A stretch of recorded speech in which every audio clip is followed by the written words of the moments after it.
अब आप आएंगे, आप from where you belong to, आप कहां से आपका ताल्लुक है। This is the most important area of the introduction. Like आप रहीम यार खान से हैं, तो रहीम यार खान क्या है? डिस्ट्रिक्ट है। ये किसी डिवीजन का डिस्ट्रिक्ट होगा, ऑब्वियसली बहावलपुर का डिस्ट्रिक्ट है। बहावलपुर की एक बड़ी हिस्ट्री है, ये रियासत रही है, इस स्टेट के बड़े एहसानात हैं पाकिस्तान पे, इस मुमलकत खुदादात पे इसके बड़े एहसानात हैं। आपको वो एहसानात की लिस्ट तैयार करनी है, कम से कम आपके पास 5 से 7 पॉइंट्स हों। Bahawalpur, sir my division is Bahawalpur division, तो यहां से बड़े क्वेश्चन निकलेंगे। फिर आप रहीम यार खान की तरफ गए हैं। रहीम यार खान को कब रहीम यार खान डिस्ट्रिक्ट डिक्लेयर किया गया? रहीम यार खान को रहीम यार खान क्यों कहते हैं? बहावलपुर का लिखें, बहावलपुर स्टेट के हवाले से। ये पाकिस्तान में मर्ज कब हुई, उस टाइम नवाब कौन था, और जब रहीम यार खान को रहीम यार खान का नाम दिया गया तो क्यों दिया गया जी, और किसने नाम दिया, किस वजह से दिया। उस टाइम रहीम यार खान की कितनी तहसील थी, अब कितनी तहसील है? क्योंकि हो सकता है कि वो जहां पीपीएससी का जो पैनल में जो बंदा बैठा हो वो डीसी रहीम यार खान रह के गया हो, कमिश्नर बहावलपुर रह के गया हो, तो वो हमसे बड़े महान लोग होते हैं। आपको इन सारे एस्पेक्ट को सामने रखते हुए अपना इंट्रोडक्शन तैयार करना, ये इजी नहीं है। ये 4 सेंटेंसेस नहीं है मतलब बैठ के चला जाए। आपने उसकी अलफ बे जीम निकालनी है, उसकी चुने हिलानी है आपने कि यार ये रियासत बहावलपुर है, तो रियासत बहावलपुर मुझसे ज्यादा कोई ना जानता हो कि ये रियासत बहावलपुर क्या चीज है। आप रहीम यार खान पे आ गए, आपने सिर्फ रहीम यार खान को नहीं देखना, पर्टिकुलर रहीम यार खान को देखना है। आप सराउंडिंग डिस्ट्रिक्ट देखें। मुझसे पूछा गया था, मेरा जो नेटिव टाउन है वो है डहरावाला। जिसने मेरा इंटरव्यू किया, जिसने मुझसे पैनल में एक ऑफिसर बैठा था, वो डीसी बहावलनगर रह के गया था। उसने पूछा कि would you like to tell me the name of bazaars which lead from other cities of Dahrawala. ये उसने मुझसे क्वेश्चन पूछा। ऐसे बहावलनगर में सराउंडिंग इंडिया के कौन कौन से डिस्ट्रिक्ट हैं? रहीम यार खान की बाउंड्री आपको शायद पता हो कि इंडिया से टच करती है। कौन सा डिस्ट्रिक्ट है, कौन सी डिवीजन है, उसकी लेंथ कितनी है? कच्चे का बहुत बड़ा चैलेंज होगा आपको, क्योंकि आपका आगे सिंध से टच कर रहा है, राजनपुर, रहीम यार खान राजनपुर, और राजनपुर सारा ही वो आगे सिंध के साथ टच कर रहा है, और फिर आगे ये कच्चे का इलाका सारा है। तो ये छोटू गैंग, इसके बारे में आपने डिटेल में चीजें देखनी है। सराउंडिंग डिस्ट्रिक्ट्स कौन से हैं रहीम यार खान के हवाले से। रहीम यार खान डिस्ट्रिक्ट कब बना, इसकी तहसील कितनी है, इस रहीम यार खान के अंदर कितने एमएनएज और एमपीएज हैं, दैट इज वेरी इंपॉर्टेंट। ठीक है, हाँ जी। और उस रहीम यार खान का पंजाब में और पाकिस्तान में किसी भी क्रॉप के हवाले से या अदरवाइज इसकी इंटरनेशनल या नेशनल या रीजनल रैंकिंग है क्रॉप के हवाले से कि ये in the production of cotton, in the production of sugar cane, ये टॉप 5 में फॉल करता है रहीम यार खान, या टॉप 2 में या टॉप 10 में फॉल करता है। इस पे आपकी एक स्ट्रांग ग्रिप होनी चाहिए। इंडस्ट्रियल सिटी भी कह सकते हैं इसे, इसमें इंडस्ट्रीज हैं, किस क्रॉप की हैं वो आपको पता होना चाहिए, किस आपके एमएनए की हैं वो आपको पता होना चाहिए। अगर वो किसी एमएनए की हैं तो इसका क्या रोल है वहां पे, क्या उस इंडस्ट्री ने, जो लोकल इंडस्ट्री है, लोग के रोजगार के लिए कोई अपॉर्चुनिटीज पैदा की, या फ्लक्स ऑफ पॉपुलेशन किस तरफ जा रहा है आपका, सोशियो इकोनॉमिकली आपने देखना है अपने डिस्ट्रिक्ट को। जब इस एस्पेक्ट से आप देख लेंगे तो लाजमी नहीं है कि आपसे कोई क्वेश्चन करे। ये सारा नॉलेज आपको कॉन्फिडेंस देगा जिस पे आप एक जबरदस्त किस्म की आर्गुमेंटेशन अपनी मार्शल कर सकते हैं। क्लियर हो गया जी सर। ये आपके डिस्ट्रिक्ट के हवाले से है। डिस्ट्रिक्ट का मैंने आपको बता दिया क्योंकि आपकी इंडिया के साथ उस साइड में राजनपुर के साथ आगे लास्ट हमारा डिस्ट्रिक्ट है, सिंध के साथ आगे हमारा जा रहा है। तो आपने ये देखना है कि किस किस तरह, और आपका ये रहीम यार खान है, ये बाकी डिस्ट्रिक्ट के साथ किस किस तरह और कहां से, और किस प्रोविंस के साथ कहां से टच करता है।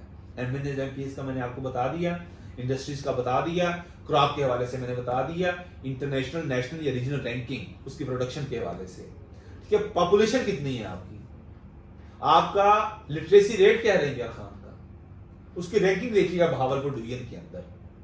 वहां पे अनएम्प्लॉयमेंट रेट क्या है, literacy rate, unemployment rate, life expectancy rate भी देख लें, क्योंकि हमारा साउथ पंजाब जो है ना, ये बैकग्राउंड डिवीजन सबर किया जाता है साउथ पंजाब के भावलपुर डिवीजन को।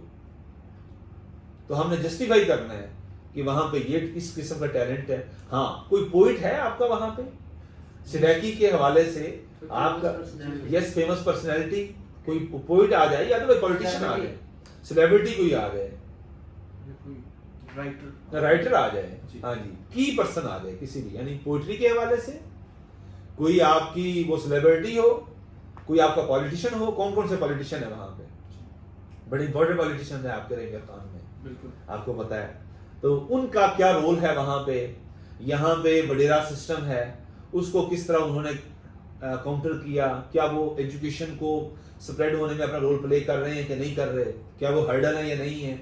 आप इस सारे पर्सपेक्टिव में आपने इन चीजों को देखना है। ये आपने कहा जबकि मैं रंगिया खान डिवीजन भावलपुर से मेरा ताल्लुक है, तो ये उससे रेलेवेंट पर्टिनेंट क्वेश्चंस हो सकते हैं। उसके बाद आपकी आ जाती है क्वालिफिकेशन, आपकी एजुकेशन आ जाती है। तो आपने जब हम बातें कर रहे थे इससे पहले, तो आपने जस्ट आपने लॉज की बात की कि मेरा इस्लामिया यूनिवर्सिटी भावलपुर से मैं लॉ ग्रेजुएट हूँ, और आपने 2024 में आपने कंप्लीट किया। आपका रोल नंबर कौन सा क्या था? रोल नंबर 1 क्लास में। और आपका सेशन कौन सा था? 2019 to 2024। 2019 to 2024। जब आप गए थे 2019 में, उस टाइम जो है वो आपका वीसी कौन था? डॉक्टर मुख्तार। और जब आप वहां से फारिग तहसील हुए उस टाइम कौन था?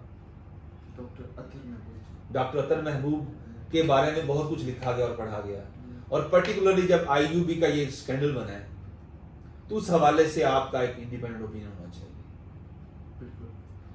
आप जिस इदारे से पढ़े, मैं अभी जस्ट लॉ की बात करूं, मैं मैट्रिक एफएससी की तरफ नहीं गया, बीएससी की तरफ नहीं गया, बीए की तरफ नहीं गया, मैं जस्ट अभी आपके लॉ की बात कर रहा हूं, ग्रेजुएशन। यस, आपने लॉ किस इदारे से किया, उस इदारे के बारे में आपसे बेहतर कोई ना जानता हो।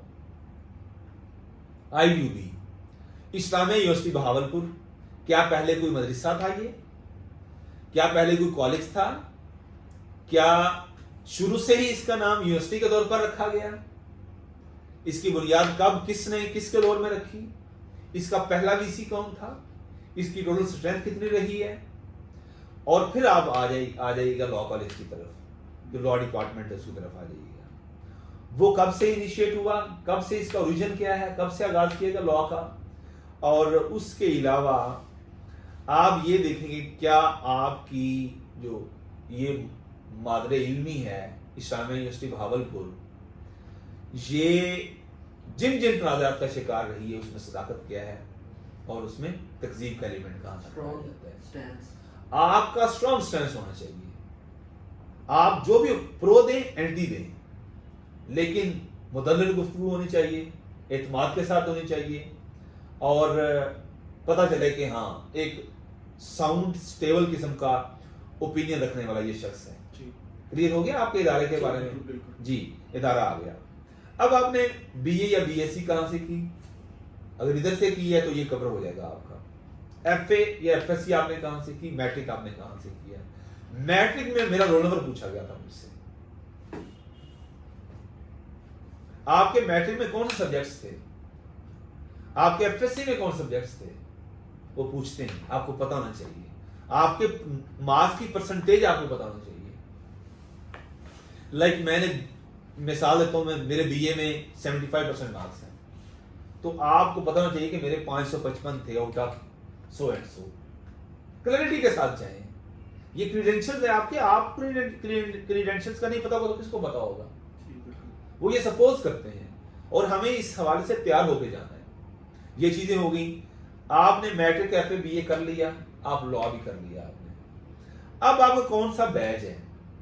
आपने कहा 19 से 24, ये ऑनर था, जी एलएलबी ऑनर्स था, आप एफएससी के बाद आए थे जी ऐसे ही, ये 5 इयर्स का था। जी तो ये सेमेस्टर सिस्टम था, जी। ये एनुअल सिस्टम था? सेमेस्टर तो सेमेस्टर सिस्टम ठीक है या एनुअल सिस्टम ठीक है? इस एस्पेक्ट से आपके पास एक ओपिनियन होना चाहिए।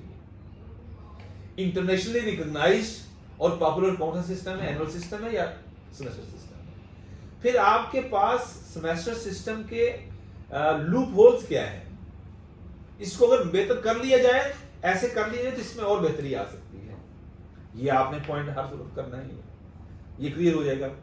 फिर आपकी कोई डिस्टिंक्शन है, लाइक माशाल्लाह जिस तरह आपने बताया कि मैं गोल्ड मेडलिस्ट हूं, तो you have to justify your position. वो जस्ट कह देने से वो इंप्रेस नहीं हो जाएंगे, वो महान लोग हैं, वो इस स्टेज से बहुत आगे गुजर चुके हैं, वो आपको कंफ्यूज करने की कोशिश करेंगे। तो अक्सर औकात मैं अपने स्टूडेंट से कहा करता हूं कि ये जो आपकी डिस्टिंक्शन होती है, ये आपके एसेट की बजाय एक लाइबिलिटी बन जाती है। अब इट्स अप टू यू कि आपने कहना है, ये साबित करना है वहां पे कि मैं आपको ये साबित कर रहा हूं कि ये मेरे लिए एक एसेट है, मेरी लाइबिलिटी नहीं है। वो आपकी बातों से, वो आपके आर्गुमेंट से, वो मैच्योरिटी अगर आपको उनको नजर आती है तो वो कहेंगे हाँ जी, कि सेमेस्टर सिस्टम की पैदावार तो है लेकिन पढ़ के इसने नंबर लिए हैं। ठीक, उसके बाद फिर आर्गुमेंट्स करते हुए हमेशा याद रखिएगा कि जिस लैंग्वेज में आपसे क्वेश्चन किया जा रहा है ना, प्रेफरेबली उसी लैंग्वेज में आप आंसर करने की कोशिश करें। आप उनको इंग्लिश से मुतासर नहीं कर सकते, फ्लावी इंग्लिश बोल के या रटे रटाए फिक्रे बोल के मुतासर नहीं कर सकते। आप उनको उर्दू में बात करके, अच्छी उर्दू यूज करके उनको मुतासर नहीं कर सकते, लेकिन आपने लॉजिकली इंटेलिजेंटली चीजों को देखना है कि मैं ये आंसर कर रहा हूं तो मैं इसलिए इंग्लिश में या उर्दू में कर रहा हूं क्योंकि उसने मुझे इंग्लिश में किया या उर्दू में किया है। अपना इल्म नहीं झाड़ना वहां पे, to be very specific, to the point, और वेरी कैलकुलेटेड और वेरी कंपोज्ड होके अपने आप को वहां पे इंप्रेस करना है, आपने प्रेजेंट करने की कोशिश करनी है और इंशाल्लाह आप कर लेंगे। ये चीज वहां पे ये प्रिवेल करनी चाहिए कि मैं ये बंदे हैं ना। सबसे पहले ये मैंने कहा, वो पाइलो कोयलो की एक बुक है अल्केमिस्ट, आपने पढ़ी होगी, उसकी तरफ बाद में आते हैं हम, यानी फेवरेट एरियाज की तरफ। वो लिखता है कि जो फियर ऑफ फेलियर है ना, is the main hurdle in your way of progress and prosperity. Fear of failure. और यहां पे अगर आपके माइंड के, दिल के, दिमाग के किसी भी खाने में अगर यह ख्याल आ गया कि यार मैं रह जाऊंगा, तो फिर आप हो भी नहीं सकते, क्योंकि आपने अल्लाह से ये उम्मीद लगा ली कि मैं रह जाऊंगा। तो ये तो चीज बटने नहीं चाहिए, मायूसी नहीं आनी चाहिए। हाँ, आपको वाइल्ड आर्ग्यूमेंट्स, आपने कोई ब्लंडर कर दी है तो आप इंटेलिजेंटली और प्रोफेशनली उसको टैकल करें, कंफ्यूज नहीं होना। इंसान है, स्टूडेंट है, लर्निंग फेज में है, वो बड़े एक्सपीरियंस लोग बैठे हैं, उनके सामने अगर आपने कोई इस तरह की बात कर दी है तो उसको घबराने की बजाय, उस पे अड़ जाने की बजाय इंटेलिजेंटली कम बैक करें, उन्हें बताएं कि sir I was unable to recall it, actual answer is so and so, जो बताने की कोशिश करें। उन्हें कोई बात नहीं, घबरा जाता है बंदा, गलत बोल देता है बंदा, लेकिन उस पर अड़ न रहे, अड़ न जाए, जम न जाए, फौरन अपने आप को वहां पे रिकैलकुलेट करें और फिर सेट करें अपने आप को ना, फिर चलाएं। ये आगे चीज। अब जब आपने बता दिया कि सर मैंने लॉ में डिस्टिंक्शन के साथ मैंने पास किया लॉ और मैं गोल्ड मेडलिस्ट हूं, तो फिर वो आपसे पूछते हैं, मैं अगर इंटरव्यू आपको कर रहा हूं तो मैं पूछूंगा आपका फेवरेट एरिया कौन सा है, which is your favourite subject in law. आप कुछ भी कहें, आप पीपीसी कहें, आप सीआरपीसी कहें, आप क्यूएसओ कहें, आप कॉन्स्टिट्यूशनल लॉ कहें, आप इंग्लिश कहें, लिटरेचर कहें, उर्दू लिटरेचर कहें, हिस्ट्री कहें, कुछ भी कहें, जो कहना है ना वो आपसे बेहतर फिर कोई जानता ना हो। इसको जब आपने तैयार करना है तो हर उस एस्पेक्ट से तैयार करना है कि इससे ये भी क्वेश्चन हो सकता है, ये भी क्वेश्चन हो सकता है, ये भी क्वेश्चन हो सकता है। लाइक आपका क्या है, Constitution. आप कहते हैं कॉन्स्टिट्यूशन मेरा। जी. अब कॉन्स्टिट्यूशन हिस्ट्री ऑफ पाकिस्तान पे बड़े क्वेश्चन हो सकते हैं, कॉन्स्टिट्यूशनल क्राइसिस है पाकिस्तान के अंदर, इस पे क्वेश्चन हो सकते हैं। एक है overlapping state of state institutions, एक कॉन्सेप्ट है, यानी बड़े कॉन्सेप्ट हैं ये।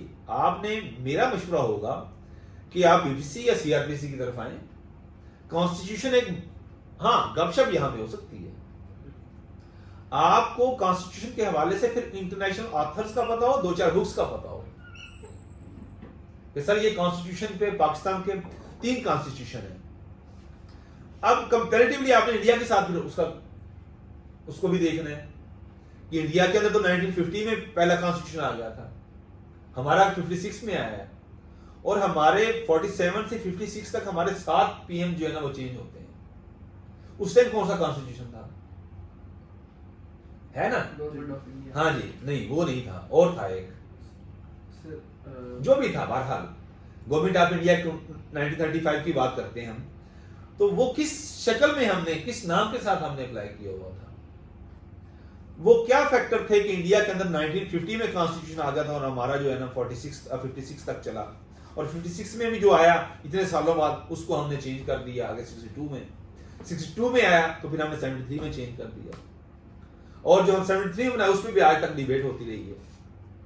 अमेंडमेंट्स कितनी हुई हैं, कॉन्स्टिट्यूशनल क्राइसिस की बुनियादी वजह क्या है, लॉ और कॉन्स्टिट्यूशन में बुनियादी फर्क क्या है, मैं अपने स्टूडेंट्स को अक्सर बताता हूं। हमें नहीं पता कि लॉ क्या है और कॉन्स्टिट्यूशन क्या है। अच्छा बोलिएगा, ये ना हो कि वो मेरे जो उस्ताद मुहतरम थे वो कहा करते थे कि जब आप बोलते हैं ना तो पता चलता है आप कहां से आए हैं। तो हमेशा कैलकुलेटेड बोलें, कंपोज रखें अपने आप को। कहते हैं कि a good listener is a good speaker, a good reader is a good writer, a good listener is a good speaker। अच्छा सुनिए और अच्छा बोलिए। ये चीजें हो गई जो मैंने आपको कहा कि आपका फेवरेट एरिया कौन सा है। फेवरेट एरिया आई मीन कि which is your favourite subject in law. तो जो बताना है उस पे आपकी एक स्ट्रांग ग्रिप होनी चाहिए, वो आपसे बेहतर कोशिश करेंगे कोई और ना बता सके। फैक्ट्स एंड फिगर के साथ जाएं। कॉन्स्टिट्यूशन लॉ अगर बताना है आपने तो कॉन्स्टिट्यूशन भी कौन सा कॉन्स्टिट्यूशन 1973. नहीं, आप जो भी है आपने जो बताना है लाइक 1973, तो उसका बताना है कि उसके पीछे हालात क्या थे। वो कमेटी कौन सी थी जिसने 1973 का कॉन्स्टिट्यूशन बनाया था? भुट्टो साहब थे। हाँ जी, वो तो प्राइम मिनिस्टर था ना। वो सारे हालात आपको बताऊं।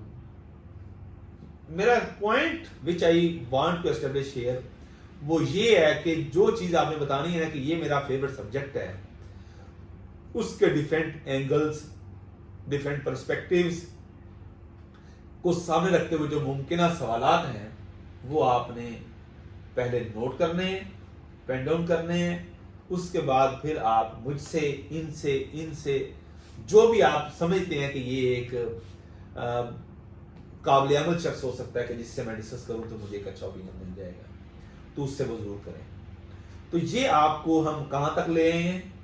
आपको हम आपकी क्वालिफिकेशन और आपकी जो रीसेंट डिग्री है लॉ, उसमें से आपने क्योंकि डिस्टिंक्शन के साथ किया है, ना भी डिस्टिंक्शन के साथ किया हो, तो ये क्वेश्चन मुमकिन है कि आपका फेवरेट सब्जेक्ट कौन सा है।